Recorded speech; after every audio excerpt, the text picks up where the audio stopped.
خداوند یسوع مسیح کے زندہ، جلالی اور بابرکت نام میں آپ سب بہن بھائیوں کی سلامتی ہو۔ خداوند کے زندہ اور پاک کلام میں سے پیدائش کی کتاب باب 22۔ ان باتوں کے بعد یوں ہوا کہ خدا نے ابراہیم کو آزمایا اور اسے کہا، اے ابراہیم۔ اس نے کہا، میں حاضر ہوں۔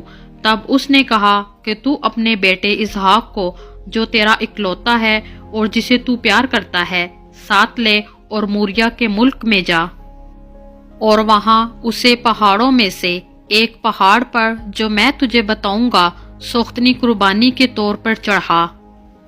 تب ابراہیم نے صبح سویرے اٹھ کر اپنے گدھے پر 4 جامہ کسا اور اپنے ساتھ 2 جوانوں اور اپنے بیٹے اسحاق کو لیا اور سوختنی قربانی کے لیے لکڑیاں چیریں اور اٹھ کر اس جگہ کو جو خدا نے اسے بتائی تھی روانہ ہوا۔ تیسرے دن ابراہیم نے نگاہ کی اور اس جگہ کو دور سے دیکھا۔ تب ابراہیم نے اپنے جوانوں سے کہا، تم یہیں گدھے کے پاس ٹھہرو، میں اور یہ لڑکا دونوں ذرا وہاں تک جاتے ہیں اور سجدہ کر کے پھر تمہارے پاس لوٹ آئیں گے۔ اور ابراہیم نے سوختنی قربانی کی لکڑیاں لے کر اپنے بیٹے اسحاق پر رکھیں اور آگ اور چھری اپنے ہاتھ میں لی اور دونوں اکٹھے روانہ ہوئے۔ تب اسحاق نے اپنے باپ ابراہیم سے کہا، اے باپ۔ اس نے جواب دیا کہ اے میرے بیٹے، میں حاضر ہوں۔ اس نے کہا، دیکھ، آگ اور لکڑیاں تو ہیں، پر سوختنی قربانی کے لیے برا کہاں ہے؟ ابراہیم نے کہا، اے میرے بیٹے، خدا آپ ہی اپنے واسطے سوختنی قربانی کے لیے برا مہیا کر لے گا۔ سو وہ دونوں آگے چلتے گئے اور اس جگہ پہنچے جو خدا نے بتائی تھی۔ وہاں ابراہیم نے قربان گاہ بنائی اور اس پر لکڑیاں چنی اور اپنے بیٹے اسحاق کو باندھا اور اسے قربان گاہ پر لکڑیوں کے اوپر رکھا۔ اور ابراہیم نے ہاتھ بڑھا کر چھری لی کہ اپنے بیٹے کو ذبح کرے۔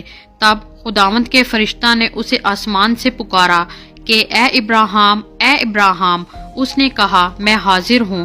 پھر اس نے کہا کہ تو اپنا ہاتھ لڑکے پر نہ چلا اور نہ اس سے کچھ کر، کیونکہ میں اب جان گیا کہ تو خدا سے ڈرتا ہے، اس لیے کہ تو نے اپنے بیٹے کو بھی جو تیرا اکلوتا ہے مجھ سے دریغ نہ کیا۔ اور ابراہیم نے نگاہ کی اور اپنے پیچھے ایک مینڈا دیکھا جس کے سینگ جاڑی میں اٹکے تھے۔ تب ابراہیم نے جا کر اس مینڈے کو پکڑا اور اپنے بیٹے کے بدلے سوختنی قربانی کے طور پر چڑھایا، اور ابراہیم نے اس مقام کا نام یہوہ یری رکھا۔ چنانچہ آج تک یہ کہاوت ہے کہ خداوند کے پہاڑ پر مہیا کیا جائے گا۔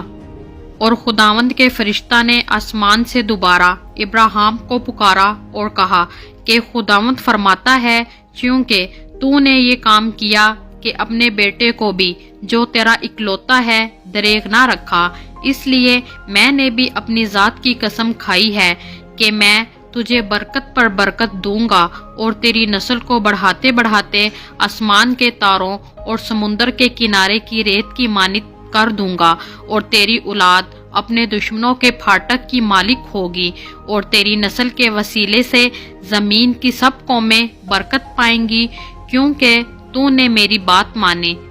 تب ابراہیم اپنے جوانوں کے پاس لوٹ گیا اور وہ اٹھے اور اکٹھے بیرسبا کو گئے، اور ابراہیم بیرسبا میں رہا۔ ان باتوں کے بعد یوں ہوا کہ ابراہیم کو یہ خبر ملی کہ ملکا کے بھی تیرے بھائی نحور سے بیٹے ہوئے ہیں، یعنی اوز جو اس کا پہلوٹا ہے، اور اس کا بھائی بوز، اور کموئیل ارام کا باپ، اور کست، اور حزو، اور فلداس، اور ادلاف، اور بتوئیل، اور بتوئیل سے ربکا پیدا ہوئی۔ یہ 8 ابراہیم کے بھائی نحور سے ملکا کے پیدا ہوئے، اور اس کی حرم سے بھی جس کا نام روما تھا، تبخ اور جاہم اور تخس اور ماکا پیدا ہوئے۔ خداوند کے زندہ اور پاک کلام میں سے پڑھا اور سنا جانا ہم سب کے لیے باعث برکت ہو۔ خداوند کا شکر ہو، آمین۔